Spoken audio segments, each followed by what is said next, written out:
The Happy Prince and Other Tales by Oscar Wilde. The Happy Prince. High above the city on a tall column stood the statue of the Happy Prince. He was gilded all over with thin leaves of fine gold. For eyes he had 2 bright sapphires, and a large red ruby glowed on his sword hilt. He was very much admired indeed. "He is as beautiful as a weathercock," remarked one of the town councillors who wished to gain a reputation for having artistic tastes. "Only not quite so useful," he added, fearing lest people should think him unpractical, which he really was not. "Why can't you be like the Happy Prince?" asked a sensible mother of her little boy who was crying for the moon. "The Happy Prince never dreams of crying for anything." "I am glad there is someone in the world who is quite happy," muttered a disappointed man as he gazed at the wonderful statue. "He looks just like an angel," said the charity children as they came out of the cathedral in their bright scarlet cloaks and their clean white pinafores. "How do you know?" said the mathematical master. "You have never seen one." "Ah, but we have in our dreams," answered the children, and the mathematical master frowned and looked very severe, for he did not approve of children dreaming. One night there flew over the city a little swallow. His friends had gone away to Egypt 6 weeks before, but he had stayed behind for he was in love with the most beautiful reed. He had met her early in the spring as he was flying down the river after a big yellow moth, and had been so attracted by her slender waist that he had stopped to talk to her. "Shall I love you?" said the swallow, who liked to come to the point at once, and the reed made him a low bow. So he flew round and round her, touching the water with his wings and making silver ripples. This was his courtship, and it lasted all through the summer. "It is a ridiculous attachment," twittered the other swallows. "She has no money and far too many relations," and indeed the river was quite full of reeds. Then when the autumn came they all flew away. After they had gone he felt lonely and began to tire of his lady love. "She has no conversation," he said, "and I am afraid that she is a coquette, for she is always flirting with the wind." And certainly whenever the wind blew, the reed made the most graceful curtsies. "I admit that she is domestic," he continued, "but I love traveling and my wife consequently should love traveling also. Will you come away with me?" he said finally to her, but the reed shook her head, she was so attached to her home. "You have been trifling with me," he cried. "I am off to the pyramids. Goodbye," and he flew away. All day long he flew, and at night time he arrived at the city. "Where shall I put up?" he said. "I hope the town has made preparations." Then he saw the statue on the tall column. "I will put up there," he cried. "It is a fine position with plenty of fresh air." So he alighted just between the feet of the Happy Prince. "I have a golden bedroom," he said softly to himself as he looked round, and he prepared to go to sleep. But just as he was putting his head under his wing a large drop of water fell on him. "What a curious thing," he cried. "There is not a single cloud in the sky, the stars are quite clear and bright, and yet it is raining. The climate in the north of Europe is really dreadful." The reed used to like the rain, but that was merely her selfishness. Then another drop fell. "What is the use of a statue if it cannot keep the rain off?" he said. "I must look for a good chimney pot," and he determined to fly away. But before he had opened his wings a third drop fell and he looked up and saw, what did he see? The eyes of the Happy Prince were filled with tears, and tears were running down his golden cheeks. His face was so beautiful in the moonlight that the little swallow was filled with pity. "Who are you?" he said. "I am the Happy Prince." "Why are you weeping then?" asked the swallow. "You have quite drenched me." "When I was alive and had a human heart," answered the statue, "I did not know what tears were, for I lived in the palace of Sanssouci, where sorrow is not allowed to enter. In the daytime I played with my companions in the garden, and in the evening I led the dance in the great hall. Round the garden ran a very lofty wall, but I never cared to ask what lay beyond it, everything about me was so beautiful. My courtiers called me the Happy Prince, and happy indeed I was, if pleasure be happiness. So I lived and so I died. And now that I am dead they have set me up here so high that I can see all the ugliness and all the misery of my city, and though my heart is made of lead yet I cannot choose but weep." "What? Is he not solid gold?" said the swallow to himself. He was too polite to make any personal remarks out loud. Far away, continued the statue in a low musical voice, far away in a little street there is a poor house.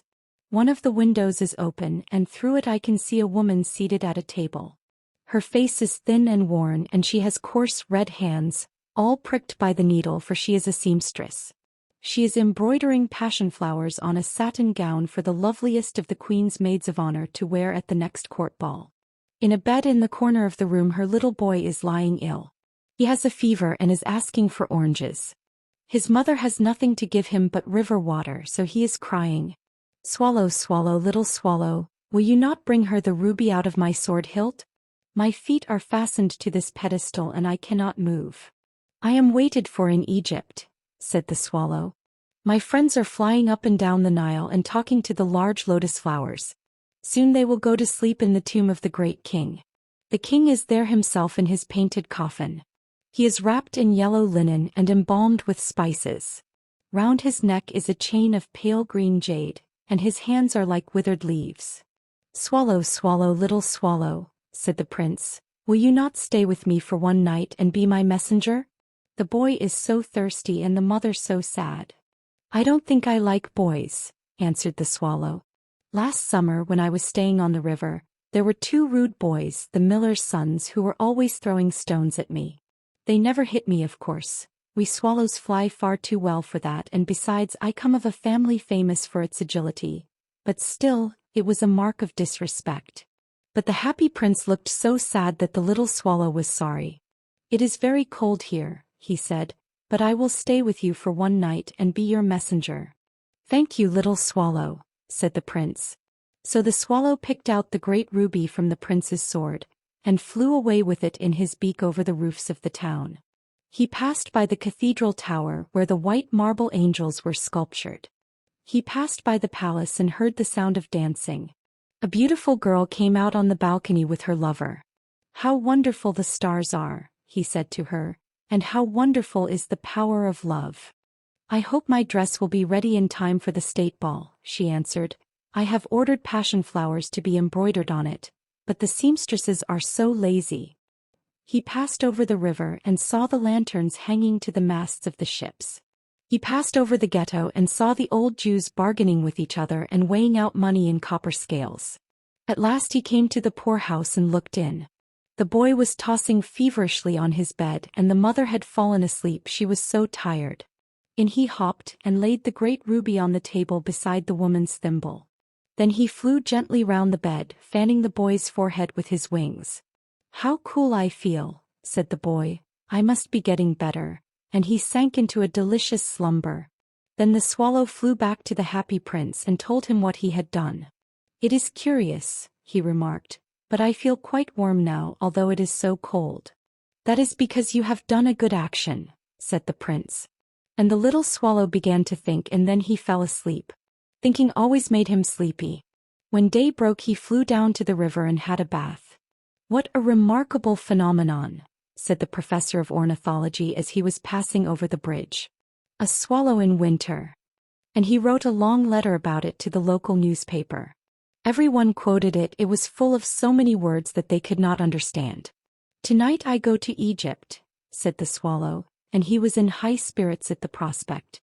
He visited all the public monuments and sat a long time on top of the church steeple. Wherever he went the sparrows chirped and said to each other, "What a distinguished stranger!" So he enjoyed himself very much. When the moon rose he flew back to the happy prince. "Have you any commissions for Egypt?" he cried. "I am just starting." "Swallow, swallow, little swallow," said the prince, "will you not stay with me one night longer?" "I am waited for in Egypt," answered the swallow. "Tomorrow my friends will fly up to the second cataract. The river horse couches there among the bulrushes, and on a great granite throne sits the god Memnon. All night long he watches the stars, and when the morning star shines he utters one cry of joy and then he is silent. At noon the yellow lions come down to the water's edge to drink. They have eyes like green barrels, and their roar is louder than the roar of the cataract." "Swallow, swallow, little swallow," said the prince, "far away across the city I see a young man in a garret. He is leaning over a desk covered with papers, and in a tumbler by his side there is a bunch of withered violets. His hair is brown and crisp and his lips are red as a pomegranate and he has large and dreamy eyes. He is trying to finish a play for the director of the theater, but he is too cold to write any more. There is no fire in the grate and hunger has made him faint.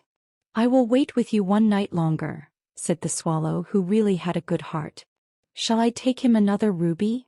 "Alas, I have no ruby now," said the prince.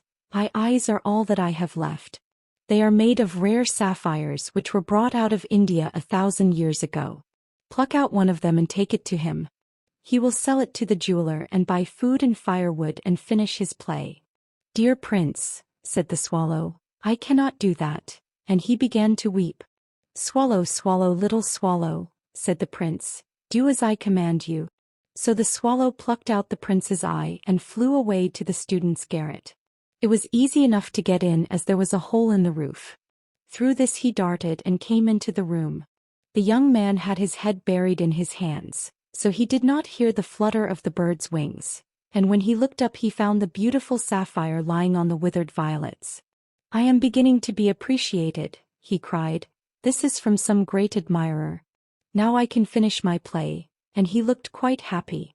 The next day the swallow flew down to the harbor. He sat on the mast of a large vessel and watched the sailors hauling big chests out of the hold with ropes. "Heave ahoy!" they shouted as each chest came up. "I am going to Egypt," cried the swallow, but nobody minded, and when the moon rose he flew back to the happy prince. "I am come to bid you goodbye," he cried. "Swallow, swallow, little swallow," said the prince, "will you not stay with me one night longer?" "It is winter," answered the swallow, "and the chill snow will soon be here. In Egypt the sun is warm on the green palm trees, and the crocodiles lie in the mud and look lazily about them. My companions are building a nest in the temple of Baalbec, and the pink and white doves are watching them and cooing to each other. Dear prince, I must leave you, but I will never forget you, and next spring I will bring you back 2 beautiful jewels in place of those you have given away. The ruby shall be redder than a red rose, and the sapphire shall be as blue as the great sea." "In the square below," said the happy prince, "there stands a little match girl. She has let her matches fall in the gutter and they are all spoiled. Her father will beat her if she does not bring home some money and she is crying. She has no shoes or stockings and her little head is bare. Pluck out my other eye and give it to her and her father will not beat her." "I will stay with you one night longer," said the swallow, "but I cannot pluck out your eye. You would be quite blind then." "Swallow, swallow, little swallow," said the prince, "do as I command you." So he plucked out the prince's other eye and darted down with it. He swooped past the match girl and slipped the jewel into the palm of her hand. "What a lovely bit of glass!" cried the little girl, and she ran home laughing. Then the swallow came back to the prince. "You are blind now," he said, "so I will stay with you always." "No, little swallow," said the poor prince, "you must go away to Egypt." "I will stay with you always," said the swallow, and he slept at the prince's feet. All the next day he sat on the prince's shoulder, and told him stories of what he had seen in strange lands. He told him of the red ibises who stand in long rows on the banks of the Nile and catch goldfish in their beaks, of the Sphinx who is as old as the world itself and lives in the desert and knows everything, of the merchants who walk slowly by the side of their camels and carry amber beads in their hands, of the king of the mountains of the moon, who is as black as ebony and worships a large crystal, of the great green snake that sleeps in a palm tree and has 20 priests to feed it with honey cakes, and of the pygmies who sail over a big lake on large flat leaves, and are always at war with the butterflies. "Dear little swallow," said the prince, "you tell me of marvelous things, but more marvelous than anything is the suffering of men and of women. There is no mystery so great as misery. Fly over my city, little swallow, and tell me what you see there." So the swallow flew over the great city, and saw the rich making merry in their beautiful houses, while the beggars were sitting at the gates. He flew into dark lanes and saw the white faces of starving children looking out listlessly at the black streets. Under the archway of a bridge 2 little boys were lying in one another's arms to try and keep themselves warm. "How hungry we are," they said. "You must not lie here," shouted the watchman, and they wandered out into the rain. Then he flew back and told the prince what he had seen. "I am covered with fine gold," said the prince. "You must take it off leaf by leaf and give it to my poor. The living always think that gold can make them happy." Leaf after leaf of the fine gold the swallow picked off, till the happy prince looked quite dull and grey. Leaf after leaf of the fine gold he brought to the poor, and the children's faces grew rosier, and they laughed and played games in the street. "We have bread now," they cried. Then the snow came, and after the snow came the frost. The streets looked as if they were made of silver, they were so bright and glistening. Long icicles like crystal daggers hung down from the eaves of the houses. Everybody went about in furs, and the little boys wore scarlet caps and skated on the ice. The poor little swallow grew colder and colder, but he would not leave the prince, he loved him too well. He picked up crumbs outside the baker's door when the baker was not looking and tried to keep himself warm by flapping his wings. But at last he knew that he was going to die. He had just strength to fly up to the prince's shoulder once more. "Goodbye, dear prince," he murmured. "Will you let me kiss your hand?" "I am glad that you are going to Egypt at last, little swallow," said the prince. "You have stayed too long here, but you must kiss me on the lips, for I love you." "It is not to Egypt that I am going," said the swallow. "I am going to the house of death. Death is the brother of sleep, is he not?"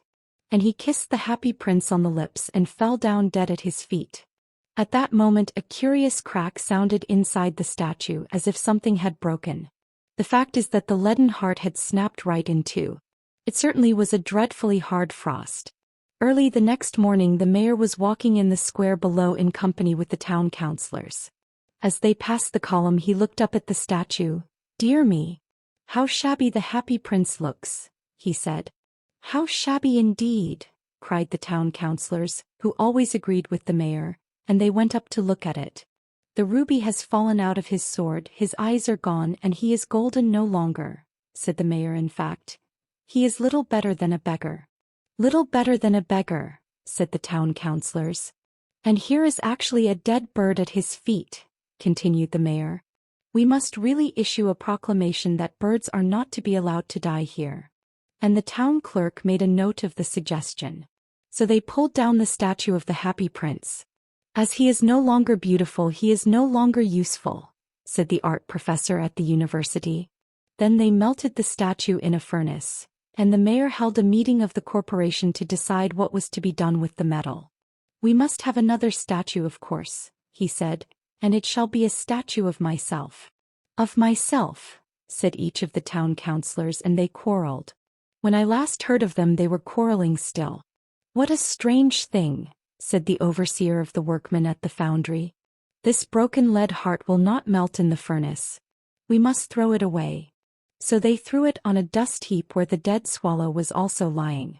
"Bring me the two most precious things in the city," said God to one of his angels, and the angel brought him the leaden heart and the dead bird. "You have rightly chosen," said God, "for in my garden of paradise this little bird shall sing for evermore, and in my city of gold the happy prince shall praise me." The nightingale and the rose. "She said that she would dance with me if I brought her red roses," cried the young student, "but in all my garden there is no red rose." From her nest in the holm oak tree the nightingale heard him, and she looked out through the leaves and wondered. "No red rose in all my garden," he cried, and his beautiful eyes filled with tears. "Ah, on what little things does happiness depend! I have read all that the wise men have written, and all the secrets of philosophy are mine, yet for want of a red rose is my life made wretched." "Here at last is a true lover," said the nightingale. "Night after night have I sung of him, though I knew him not. Night after night have I told his story to the stars, and now I see him. His hair is dark as the hyacinth blossom, and his lips are red as the rose of his desire. But passion has made his face like pale ivory, and sorrow has set her seal upon his brow." "The prince gives a ball tomorrow night," murmured the young student, "and my love will be of the company.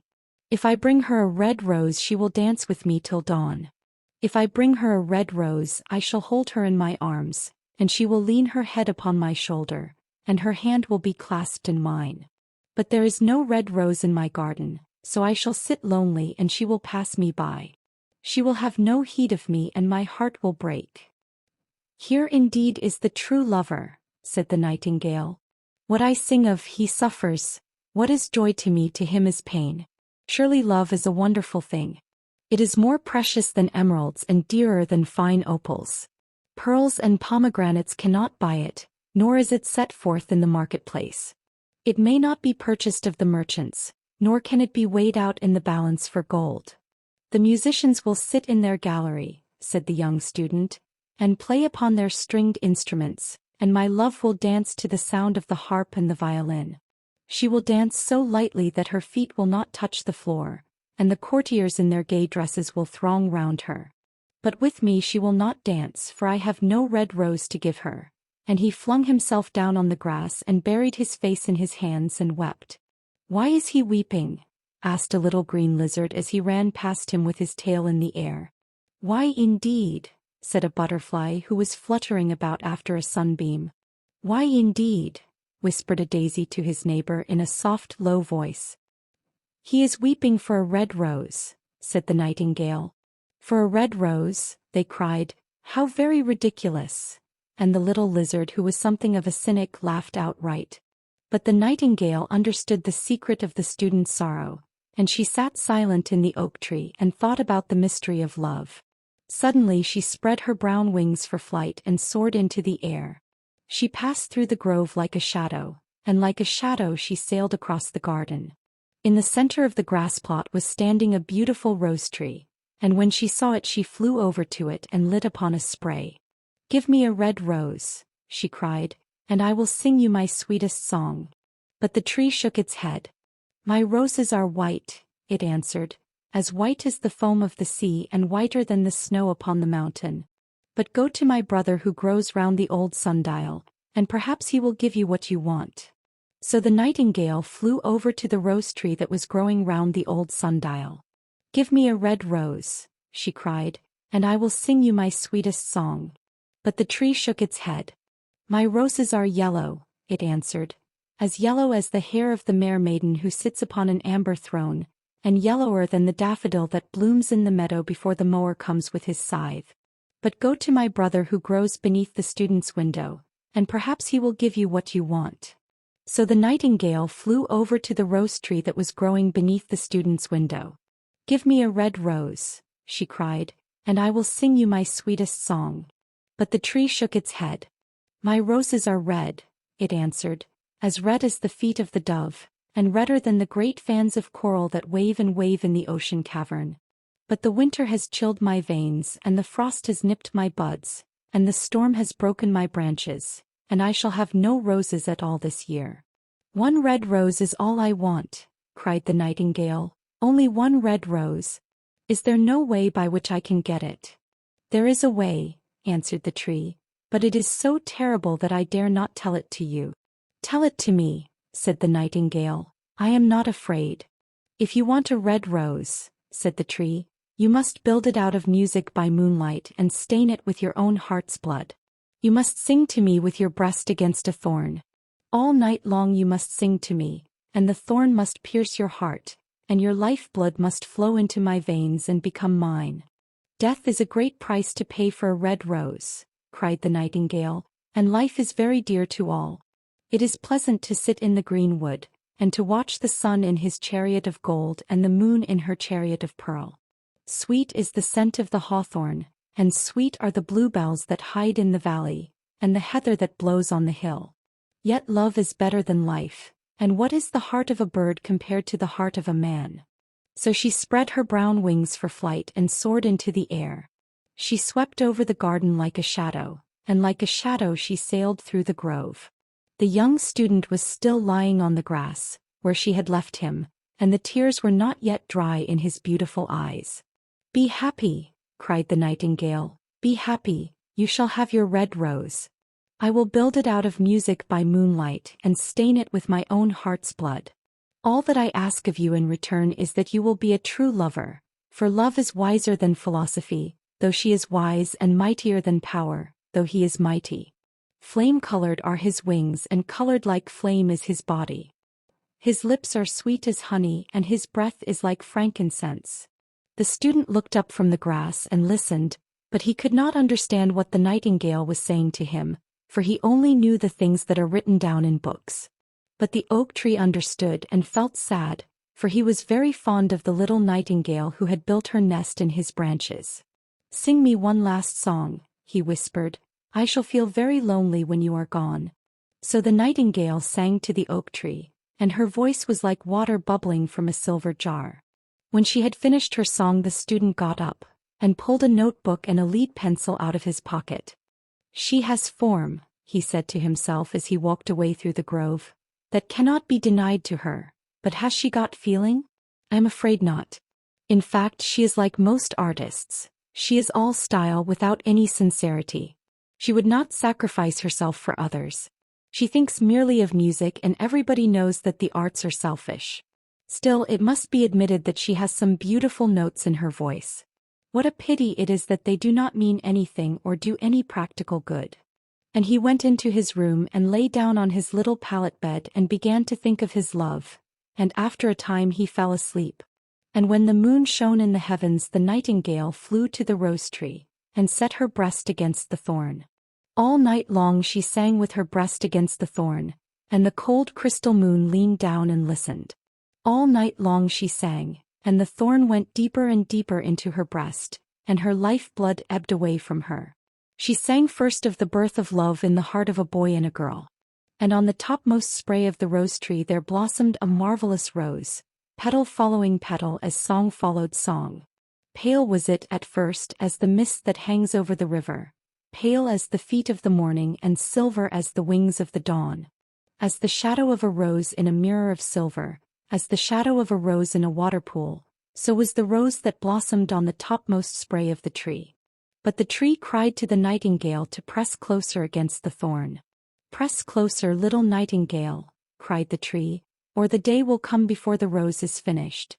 So the nightingale pressed closer against the thorn, and louder grew her song, for she sang of the birth of passion in the soul of a man and a maid. And a delicate flush of pink came into the leaves of the rose, like the flush in the face of the bridegroom when he kisses the lips of the bride. But the thorn had not yet reached her heart, so the rose's heart remained white, for only a nightingale's heart's blood can crimson the heart of a rose. And the tree cried to the nightingale to press closer against the thorn. "Press closer, little nightingale," cried the tree, "or the day will come before the rose is finished."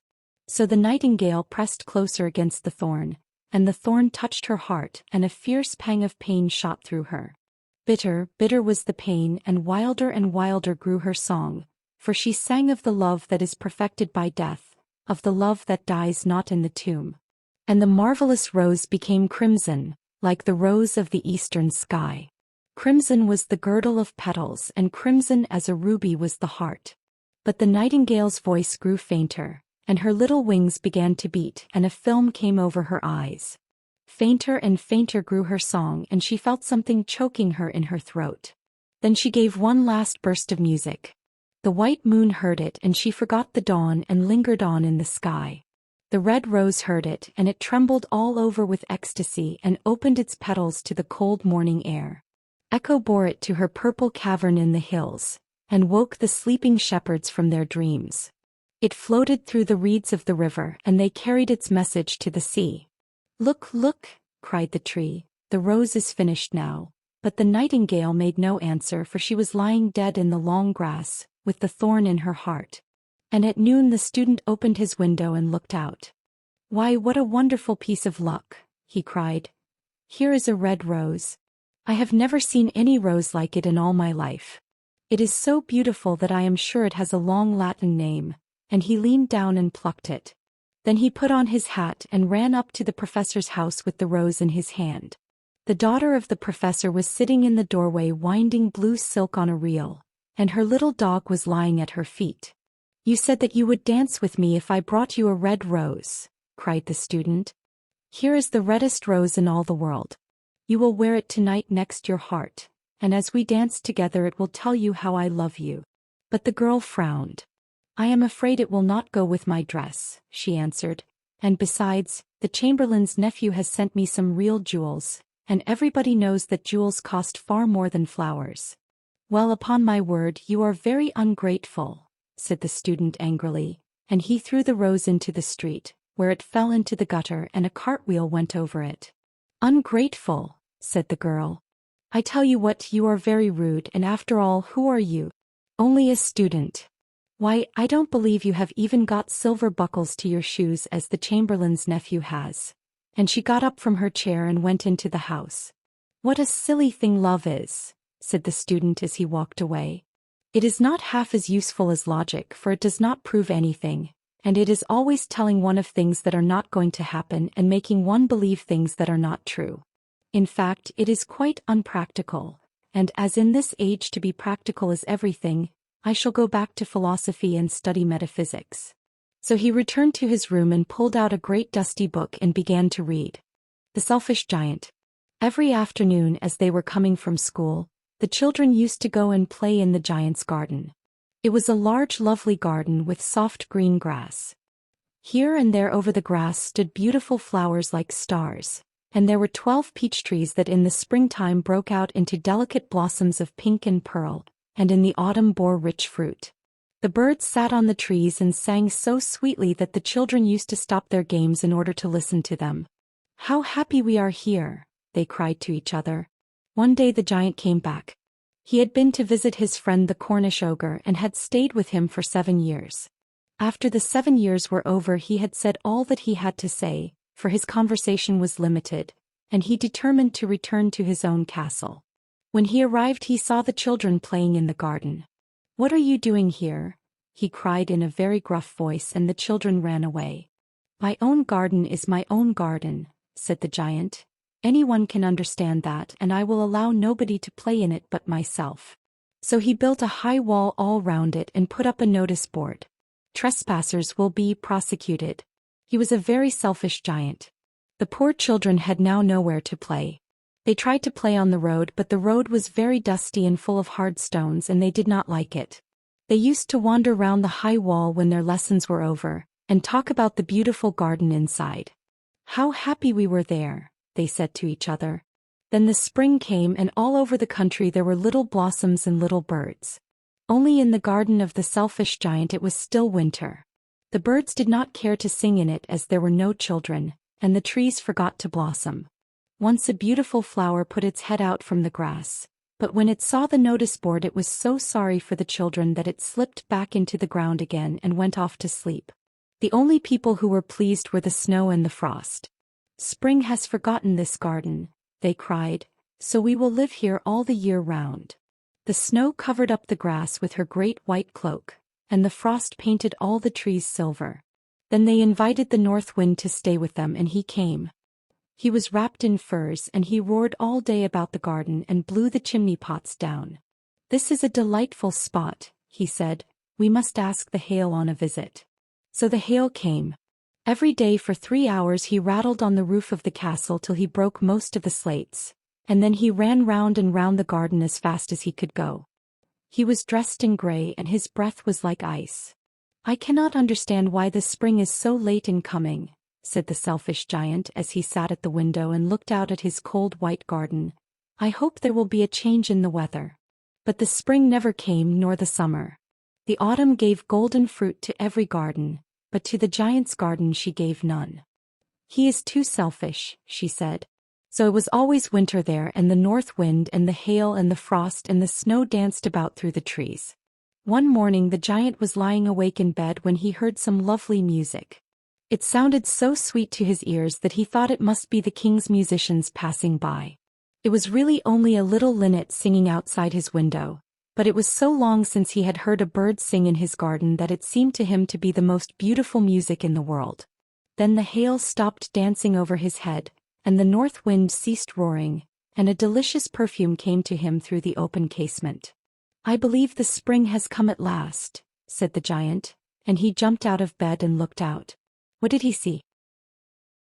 He saw a most wonderful sight. Through a little hole in the wall the children had crept in, and they were sitting in the branches of the trees. In every tree that he could see there was a little child. And the trees were so glad to have the children back again that they had covered themselves with blossoms, and were waving their arms gently above the children's heads. The birds were flying about and twittering with delight, and the flowers were looking up through the green grass and laughing. It was a lovely scene, only in one corner it was still winter. It was the farthest corner of the garden, and in it was standing a little boy. He was so small that he could not reach up to the branches of the tree, and he was wandering all round it, crying bitterly. The poor tree was still quite covered with frost and snow, and the north wind was blowing and roaring above it. "Climb up, little boy," said the tree, and it bent its branches down as low as it could, but the boy was too tiny.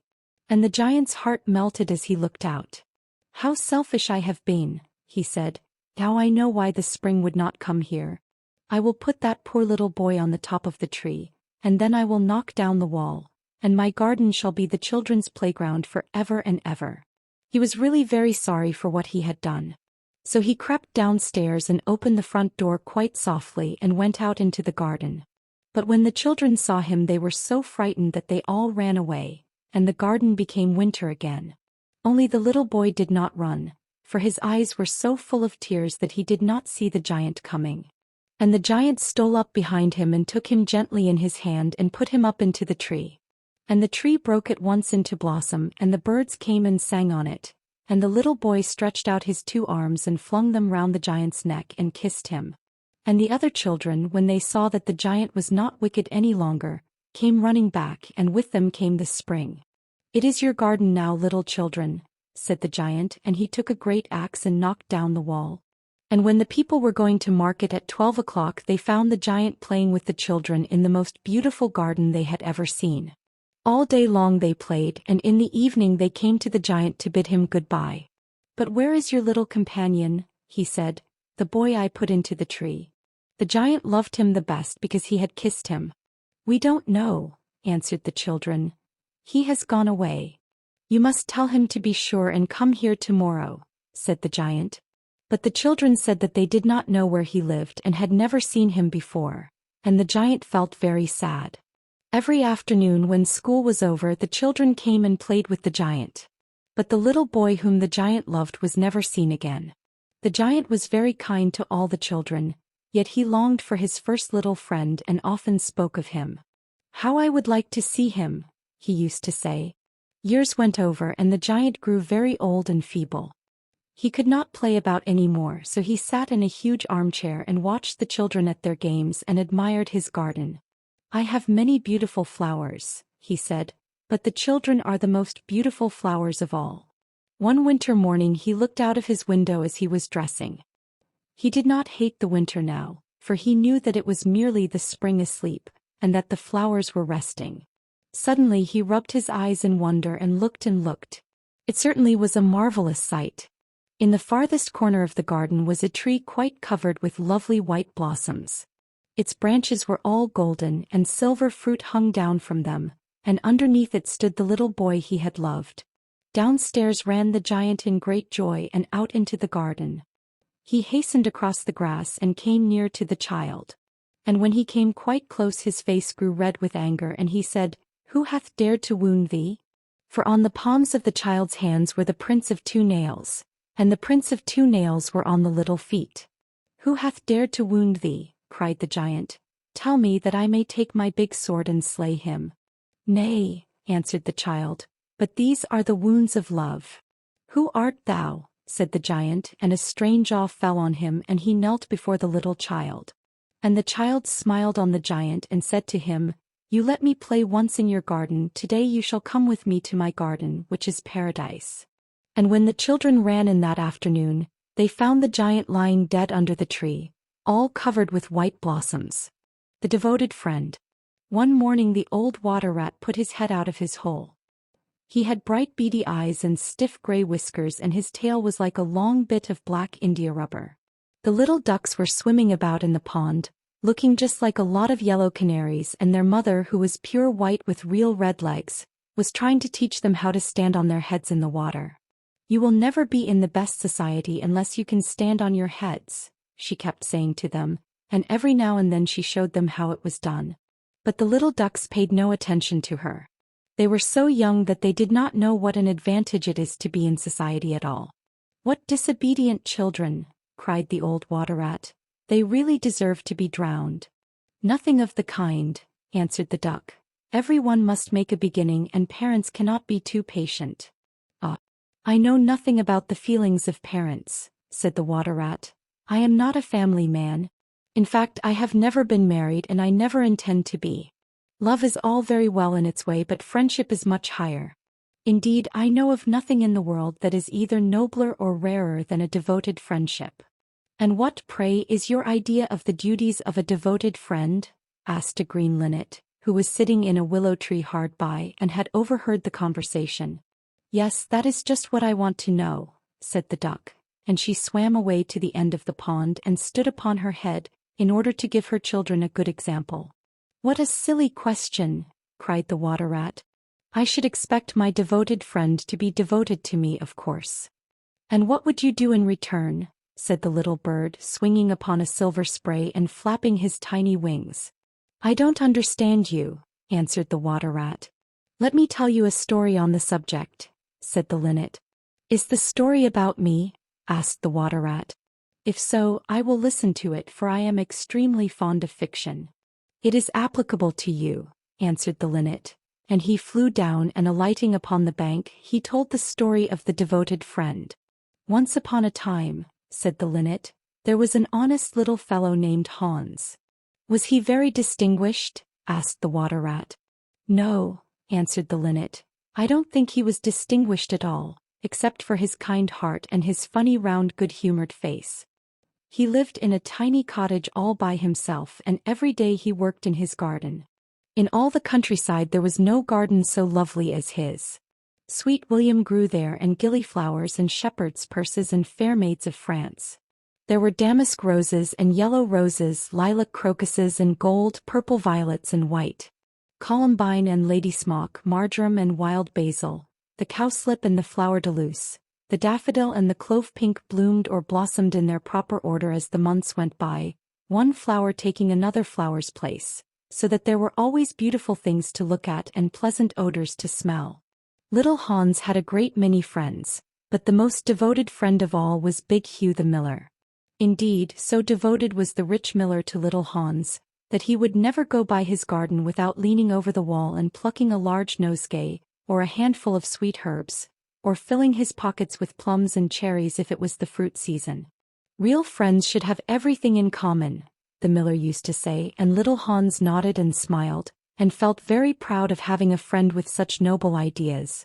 Sometimes, indeed, the neighbors thought it strange that the rich miller never gave little Hans anything in return, though he had 100 sacks of flour stored away in his mill, and 6 milch cows and a large flock of woolly sheep.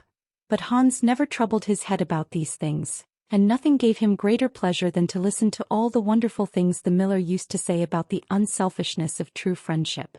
So little Hans worked away in his garden. During the spring, the summer, and the autumn he was very happy, but when the winter came and he had no fruit or flowers to bring to the market, he suffered a good deal from cold and hunger, and often had to go to bed without any supper but a few dried pears or some hard nuts. In the winter also he was extremely lonely, as the miller never came to see him then.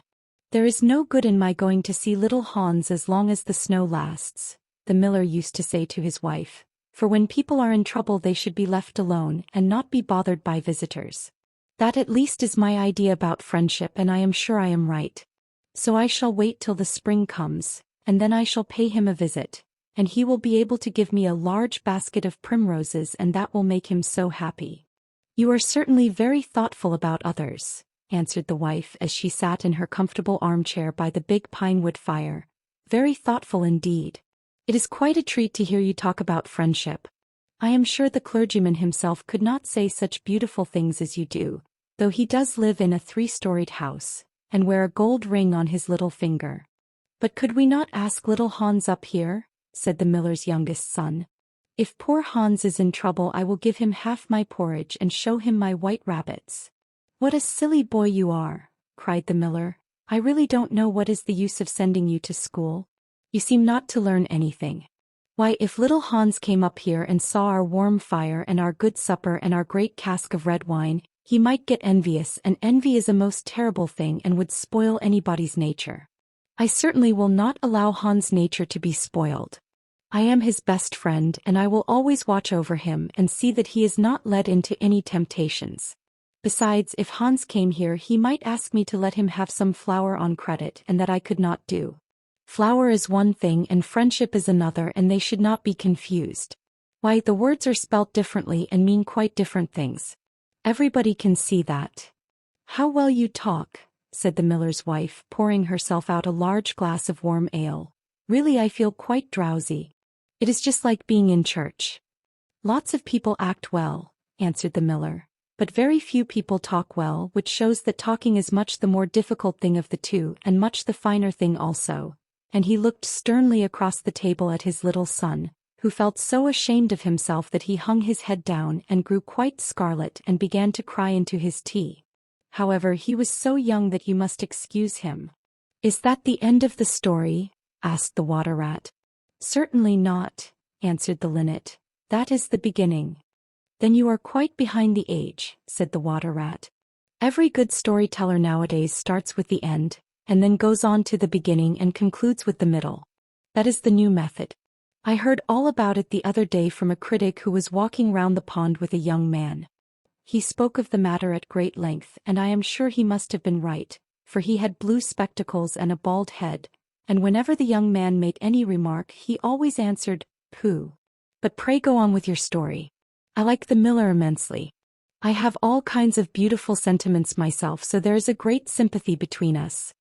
Well, said the linnet, hopping now on one leg and now on the other, as soon as the winter was over, and the primroses began to open their pale yellow stars, the miller said to his wife that he would go down and see little Hans.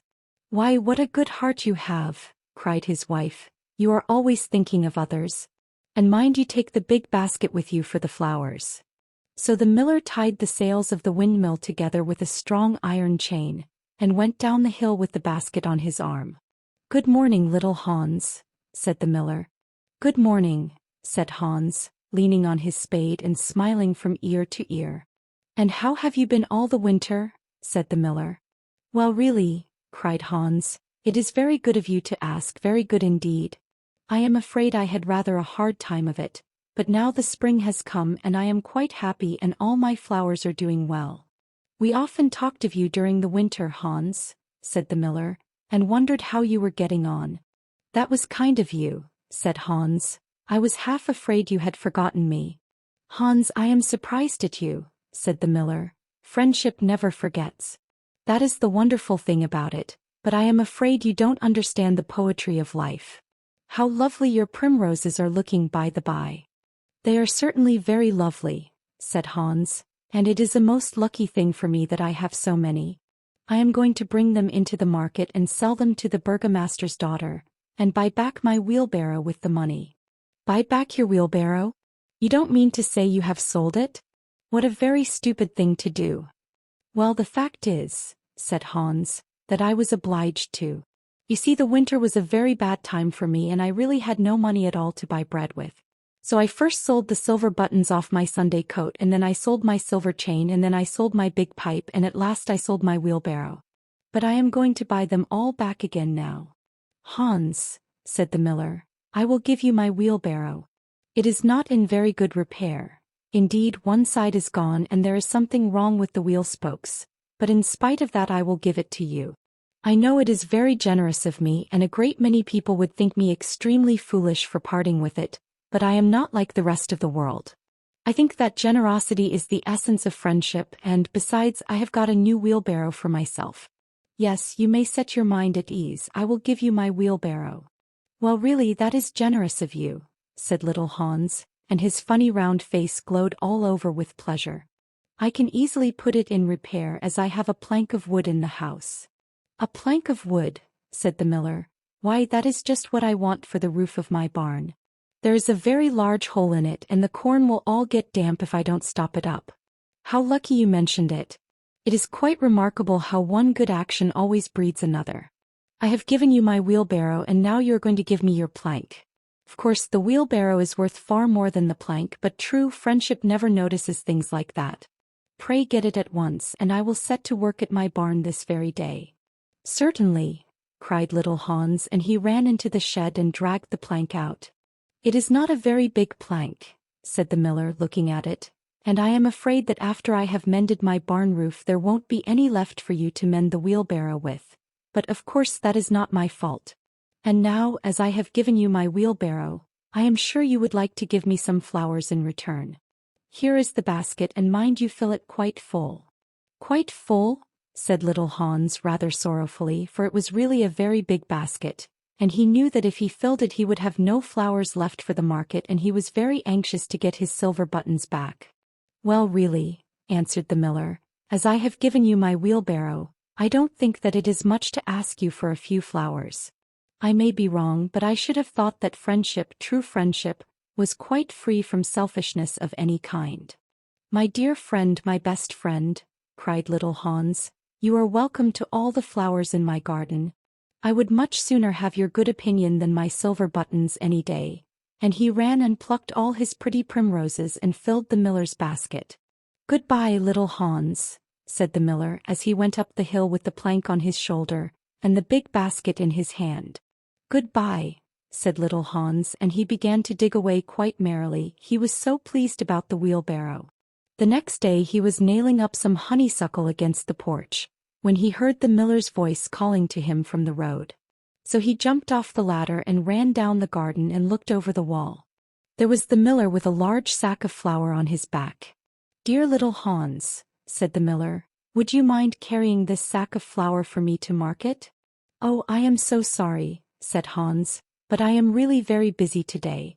I have got all my creepers to nail up and all my flowers to water and all my grass to roll."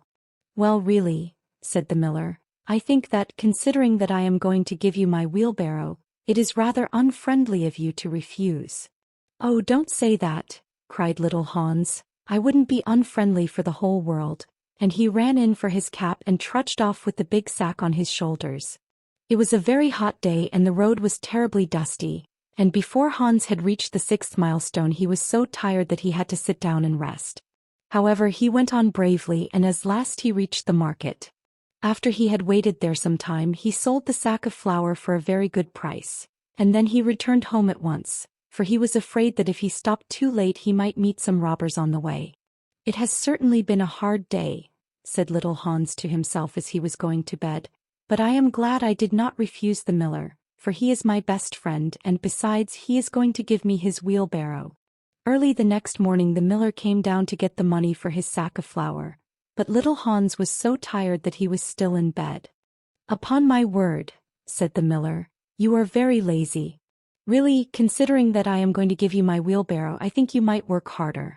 Idleness is a great sin, and I certainly don't like any of my friends to be idle or sluggish. You must not mind my speaking quite plainly to you. Of course I should not dream of doing so if I were not your friend. But what is the good of friendship if one cannot say exactly what one means? Anybody can say charming things and try to please and to flatter, but a true friend always says unpleasant things and does not mind giving pain. Indeed, if he is a really true friend he prefers it, for he knows that then he is doing good."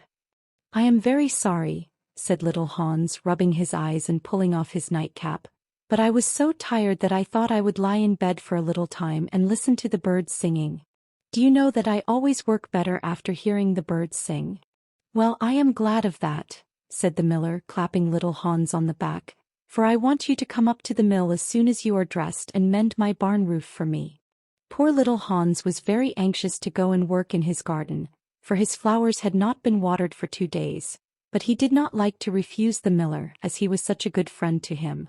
"Do you think it would be unfriendly of me if I said I was busy?" he inquired in a shy and timid voice. "Well, really," answered the miller, "I do not think it is much to ask of you, considering that I am going to give you my wheelbarrow, but of course if you refuse I will go and do it myself." "Oh, on no account," cried little Hans, and he jumped out of bed and dressed himself and went up to the barn. He worked there all day long till sunset, and at sunset the miller came to see how he was getting on. "Have you mended the hole in the roof yet, little Hans?" cried the miller in a cheery voice. "It is quite mended," answered little Hans, coming down the ladder. "Oh," said the miller, "there is no work so delightful as the work one does for others." "It is certainly a great privilege to hear you talk," answered little Hans, sitting down and wiping his forehead. "A very great privilege. But I am afraid I shall never have such beautiful ideas as you have." "Oh, they will come to you," said the miller, "but you must take more pains. At present you have only the practice of friendship. Some day you will have the theory also." "Do you really think I shall?" asked little Hans. "I have no doubt of it," answered the miller. "But now that you have mended the roof, you had better go home and rest, for I want you to drive my sheep to the mountain tomorrow." Poor little Hans was afraid to say anything to this, and early the next morning the miller brought his sheep round to the cottage, and Hans started off with them to the mountain. It took him the whole day to get there and back, and when he returned he was so tired that he went off to sleep in his chair, and did not wake up till it was broad daylight. "What a delightful time I shall have in my garden," he said, and he went to work at once. But somehow he was never able to look after his flowers at all, for his friend the miller was always coming round and sending him off on long errands, or getting him to help at the mill. Little Hans was very much distressed at times, as he was afraid his flowers would think he had forgotten them, but he consoled himself by the reflection that the miller was his best friend. Besides, he used to say, "He is going to give me his wheelbarrow, and that is an act of pure generosity." So little Hans worked away for the miller, and the miller said all kinds of beautiful things about friendship, which Hans took down in a notebook and used to read over at night, for he was a very good scholar. Now it happened that one evening little Hans was sitting by his fireside when a loud rap came at the door. It was a very wild night, and the wind was blowing and roaring round the house so terribly that at first he thought it was merely the storm. But a second rap came and then a third louder than any of the others. "It is some poor traveler," said little Hans to himself, and he ran to the door. There stood the miller with a lantern in one hand and a big stick in the other. "Dear little Hans," cried the miller, "I am in great trouble. My little boy has fallen off a ladder and hurt himself, and I am going for the doctor. But he lives so far away and it is such a bad night, that it has just occurred to me that it would be much better if you went instead of me. You know I am going to give you my wheelbarrow, and so, it is only fair that you should do something for me in return." "Certainly," cried little Hans. "I take it quite as a compliment your coming to me, and I will start off at once. But you must lend me your lantern, as the night is so dark that I am afraid I might fall into the ditch." "I am very sorry," answered the miller, "but it is my new lantern, and it would be a great loss to me if anything happened to it." "Well, never mind, I will do without it," cried little Hans, and he took down his great fur coat and his warm scarlet cap, and tied a muffler round his throat and started off. What a dreadful storm it was! The night was so black that little Hans could hardly see, and the wind was so strong that he could scarcely stand. However, he was very courageous, and after he had been walking about 3 hours he arrived at the doctor's house and knocked at the door. "Who is there?" cried the doctor, putting his head out of his bedroom window. "Little Hans, doctor." "What do you want, little Hans?" "The miller's son has fallen from a ladder and has hurt himself, and the miller wants you to come at once." "All right," said the doctor, and he ordered his horse and his big boots and his lantern and came downstairs and rode off in the direction of the miller's house, little Hans trudging behind him. But the storm grew worse and worse, and the rain fell in torrents, and little Hans could not see where he was going or keep up with the horse. At last he lost his way and wandered off on the moor, which was a very dangerous place as it was full of deep holes, and there poor little Hans was drowned. His body was found the next day by some goatherds, floating in a great pool of water, and was brought back by them to the cottage. Everybody went to little Hans' funeral as he was so popular, and the miller was the chief mourner. "As I was his best friend," said the miller, "it is only fair that I should have the best place." So he walked at the head of the procession in a long black cloak, and every now and then he wiped his eyes with a big pocket handkerchief. "Little Hans is certainly a great loss to everyone," said the blacksmith when the funeral was over, and they were all seated comfortably in the inn, drinking spiced wine and eating sweet cakes. "A great loss to me at any rate," answered the miller. "Why, I had as good as given him my wheelbarrow, and now I really don't know what to do with it. It is very much in my way at home, and it is in such bad repair that I could not get anything for it if I sold it. I will certainly take care not to give away anything again. One always suffers for being generous. Well, said the water rat after a long pause. Well, that is the end, said the linnet. But what became of the miller? Asked the water rat. Oh, I really don't know, replied the linnet, and I am sure that I don't care. It is quite evident then that you have no sympathy in your nature, said the water rat. I am afraid you don't quite see the moral of the story, remarked the linnet. The what? Screamed the water rat. The moral. Do you mean to say that the story has a moral? Certainly, said the linnet. Well, really, said the water rat in a very angry manner, I think you should have told me that before you began. If you had done so, I certainly would not have listened to you. In fact, I should have said, pooh, like the critic. However, I can say it now. So he shouted out, pooh, at the top of his voice, gave a whisk with his tail and went back into his hole. And how do you like the water rat? Asked the duck, who came paddling up some minutes afterwards. He has a great many good points, but for my own part one have a mother's feelings, and I can never look at a confirmed bachelor without the tears coming into my eyes. I am rather afraid that I have annoyed him, answered the linnet. The fact is that I told him a story with a moral. Ah, that is always a very dangerous thing to do, said the duck. And I quite agree with her. The remarkable rocket. The king's son was going to be married, so there were general rejoicings. He had waited a whole year for his bride, and at last she had arrived. She was a Russian princess, and had driven all the way from Finland in a sledge drawn by 6 reindeer. The sledge was shaped like a great golden swan, and between the swan's wings lay the little princess herself. Her long ermine cloak reached right down to her feet. On her head was a tiny cap of silver tissue, and she was as pale as the snow palace in which she had always lived. So pale was she that as she drove through the streets all the people wondered. She is like a white rose, they cried, and they threw down flowers on her from the balconies. At the gate of the castle the prince was waiting to receive her. He had dreamy violet eyes and his hair was like fine gold. When he saw her he sank upon one knee and kissed her hand. Your picture was beautiful, he murmured, but you are more beautiful than your picture, and the little princess blushed. She was like a white rose before, said a young page to his neighbor, but she is like a red rose now, and the whole court was delighted. For the next 3 days everybody went about saying, white rose, red rose, white rose, and the king gave orders that the page's salary was to be doubled. As he received no salary at all, this was not of much use to him, but it was considered a great honor, and was duly published in the court gazette. When the 3 days were over the marriage was celebrated. It was a magnificent ceremony, and the bride and bridegroom walked hand in hand under a canopy of purple velvet embroidered with little pearls. Then there was a state banquet which lasted for 5 hours. The prince and princess sat at the top of the great hall and drank out of a cup of clear crystal. Only true lovers could drink out of this cup, for if false lips touched it, it grew gray and dull and cloudy.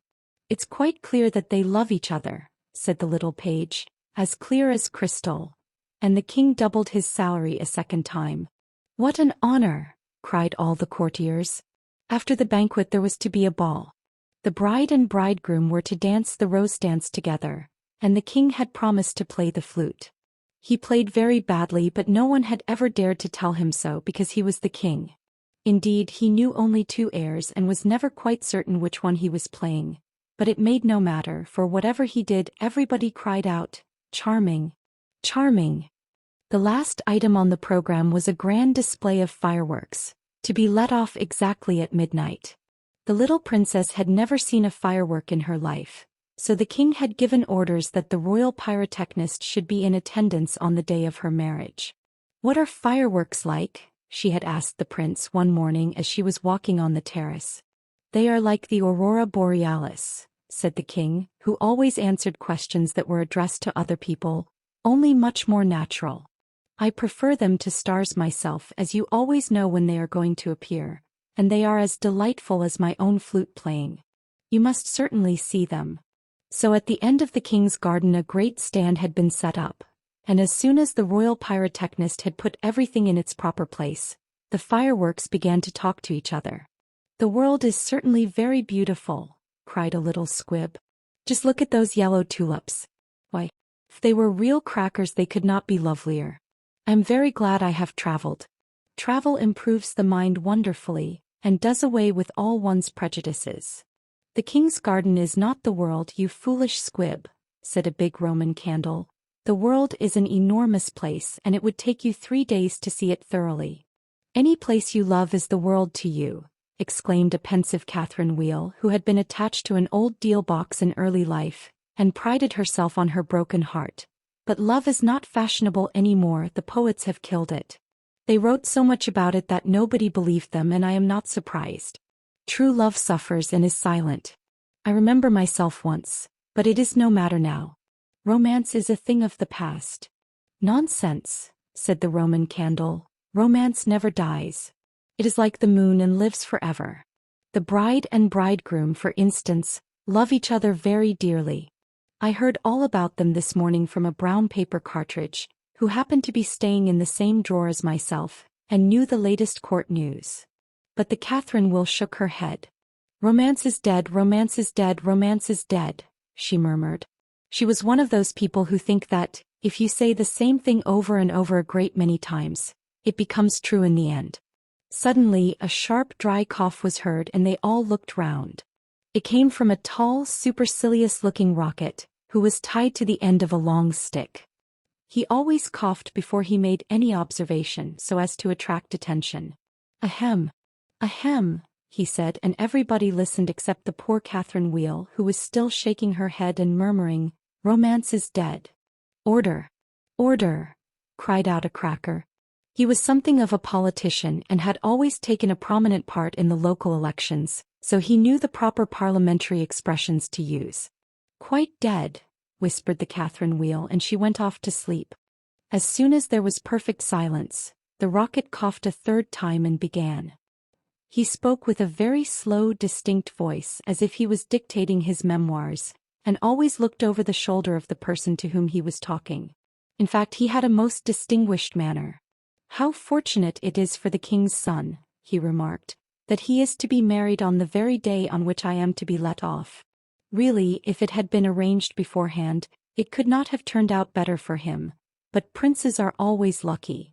"Dear me," said the little squib, "I thought it was quite the other way, and that we were to be let off in the prince's honor." "It may be so with you," he answered. "Indeed, I have no doubt that it is, but with me it is different. I am a very remarkable rocket and come of remarkable parents. My mother was the most celebrated Catherine Wheel of her day, and was renowned for her graceful dancing. When she made her great public appearance she spun round 19 times before she went out, and each time that she did so she threw into the air 7 pink stars. She was 3.5 feet in diameter and made of the very best gunpowder. My father was a rocket like myself and of French extraction.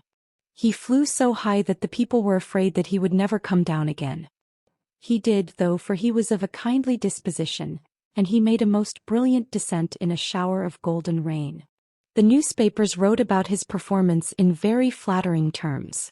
Indeed, the Court Gazette called him a triumph of pyrotechnic art. Pyrotechnic, you mean," said a Bengal light. "I know it is pyrotechnic, for I saw it written on my own canister."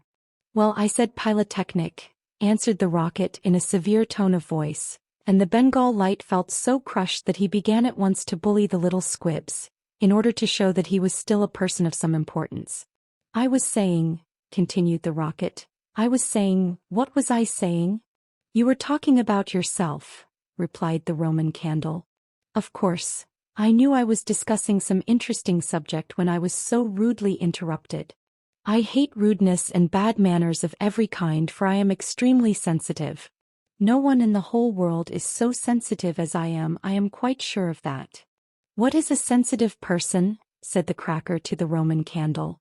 "A person who, because he has corns himself, always treads on other people's toes," answered the Roman candle in a low whisper, and the cracker nearly exploded with laughter. "Pray, what are you laughing at?" inquired the rocket. "I am not laughing." "I am laughing because I am happy," replied the cracker. "That is a very selfish reason," said the rocket angrily. "What right have you to be happy? You should be thinking about others." In fact, you should be thinking about me.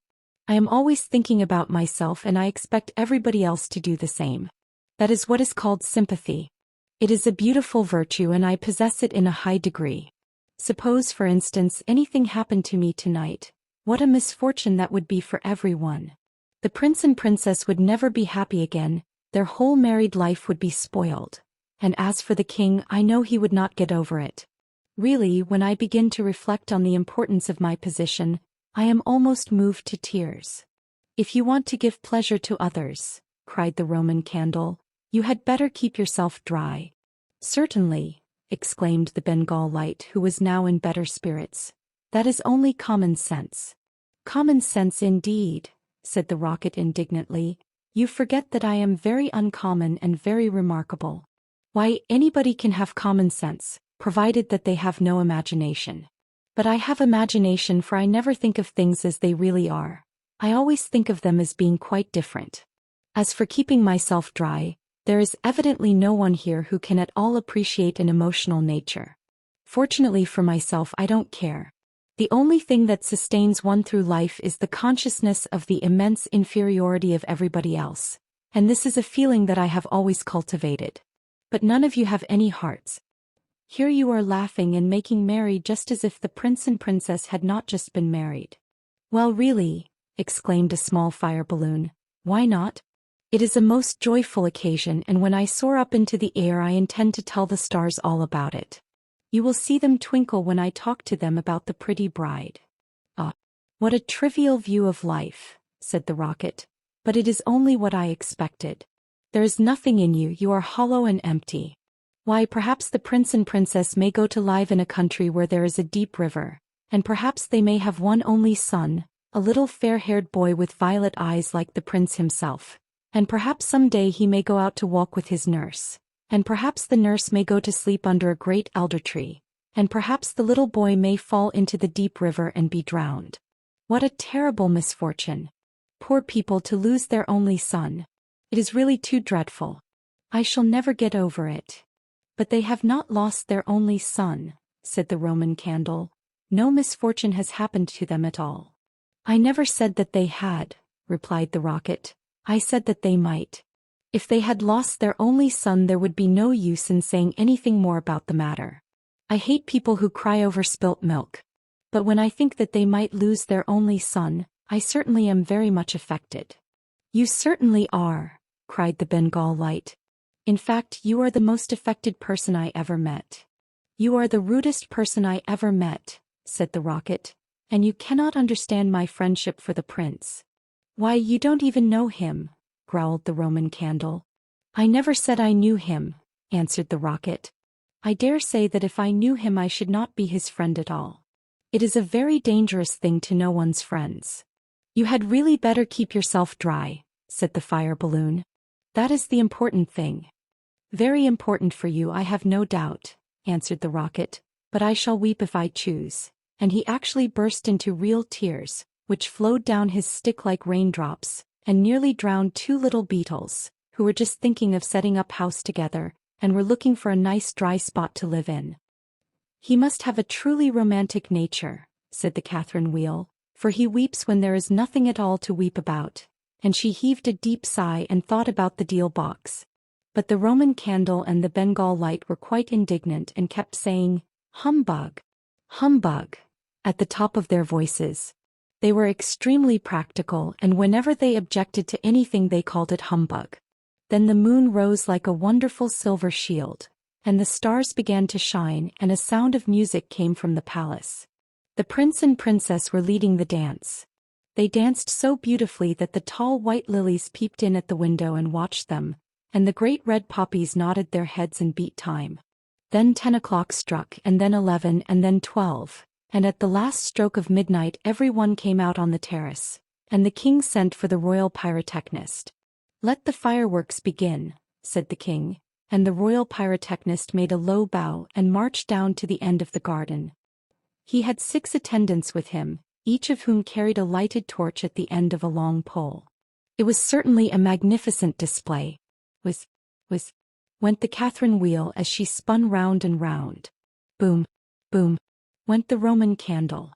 Then the squibs danced all over the place and the Bengal lights made everything look scarlet. "Goodbye," cried the fire balloon as he soared away, dropping tiny blue sparks. "Bang! Bang!" answered the crackers, who were enjoying themselves immensely. Everyone was a great success except the remarkable Rocket.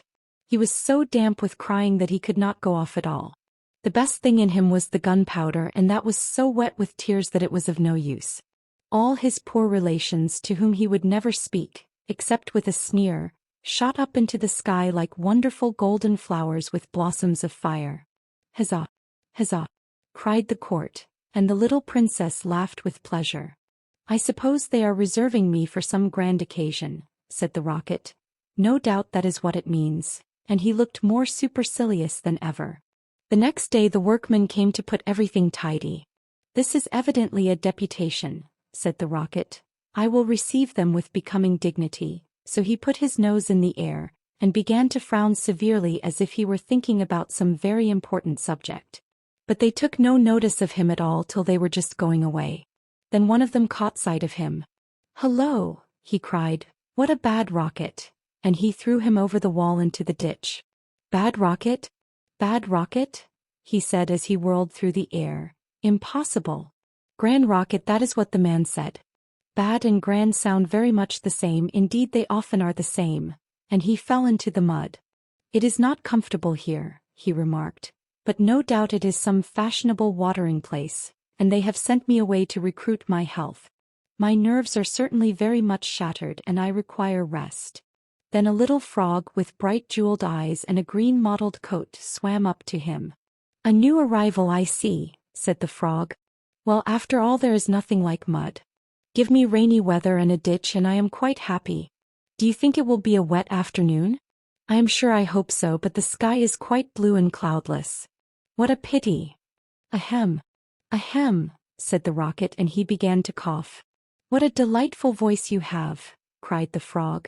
"Really it is quite like a croak, and croaking is of course the most musical sound in the world.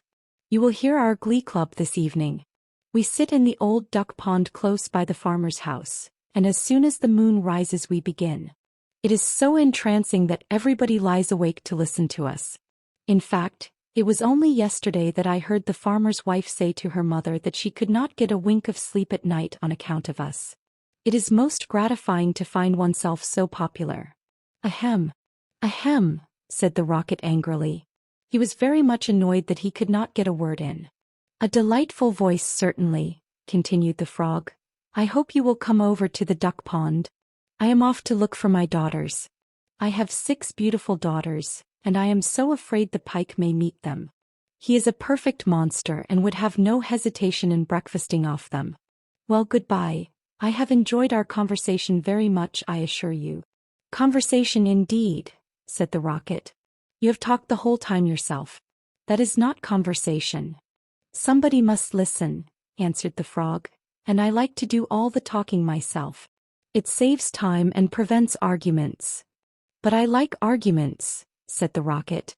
"I hope not," said the frog complacently. "Arguments are extremely vulgar, for everybody in good society holds exactly the same opinions. Goodbye a second time, I see my daughters in the distance." And the little frog swam away. "You are a very irritating person," said the Rocket, "and very ill-bred. I hate people who talk about themselves as you do when one wants to talk about oneself as I do. It is what I call selfishness, and selfishness is a most detestable thing, especially to anyone of my temperament, for I am well known for my sympathetic nature. In fact, you should take example by me. You could not possibly have a better model. Now that you have the chance you had better avail yourself of it, for I am going back to court almost immediately. I am a great favorite at court. In fact, the prince and princess were married yesterday in my honor. Of course you know nothing of these matters, for you are a provincial." "There is no good talking to him," said a dragonfly who was sitting on the top of a large brown bulrush. "No good at all, for he has gone away." "Well, that is his loss, not mine," answered the Rocket. "I am not going to stop talking to him merely because he pays no attention. I like hearing myself talk. It is one of my greatest pleasures. I often have long conversations all by myself, and I am so clever that sometimes I don't understand a single word of what I am saying. Then you should certainly lecture on philosophy, said the dragonfly, and he spread a pair of lovely gauze wings and soared away into the sky. How very silly of him not to stay here, said the rocket. I am sure that he has not often got such a chance of improving his mind. However, I don't care a bit. Genius like mine is sure to be appreciated some day. And he sank down a little deeper into the mud. After some time a large white duck swam up to him. She had yellow legs and webbed feet, and was considered a great beauty on account of her waddle. Quack, quack, quack, she said. What a curious shape you are. May I ask, were you born like that, or is it the result of an accident? It is quite evident that you have always lived in the country, answered the rocket. Otherwise you would know who I am. However, I excuse your ignorance. It would be unfair to expect other people to be as remarkable as oneself. You will no doubt be surprised to hear that I can fly up into the sky, and come down in a shower of golden rain. I don't think much of that, said the duck, as I cannot see what use it is to anyone. Now if you could plow the fields like the ox, or draw a cart like the horse, or look after the sheep like the collie dog, that would be something. My good creature, cried the rocket in a very haughty tone of voice, I see that you belong to the lower orders.